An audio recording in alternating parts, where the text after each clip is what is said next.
মা মিন মুসিবাতি ইউসাবু বিহাল মুসলিমু ইল্লা কুফিরা বিহা আনহু হাত্তা শাওকাতা ইউশাকুহা। আল্লাহর নবী বলেন, মুমিনের উপরে যদি কখনো কোনো মুসিবত হয়, বিপদ হয়, কষ্ট পায়, এই মুসিবত দ্বারা, এই কষ্টের দ্বারা মুমিনের গুনাহকে আল্লাহ তাআলা মোচন করায়া দেয়। মুমিন যদি রাস্তা দিয়ে হাঁটে, হাঁটার সময় যদি একটা ইটের সাথে, একটা গাছের শিকড়ের সাথে টাক লেগে পড়ে যায় অথবা একটু আঘাত পায়, মনে করতে হবে এই কষ্টটা দ্বারা তার একটা গুনাহকে আল্লাহ মাফ করে দেয়। রাস্তা দিয়ে হাঁটতে গিয়ে একটা কাঁটা যদি তার পায়ের মধ্যে বিঁধে বা ঢুকে যায়, মনে করতে হবে সামান্য কষ্ট দিয়ে আল্লাহ তাআলা তার গুনাহটাকে মোচন করে দেয়।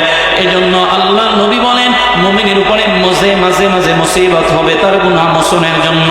এজন্য মুমিন মুসিবতটাকে কখনো মুসিবত মনে করবে না, এটাকে আল্লাহর পক্ষ থেকে নিয়ামত মনে করবে।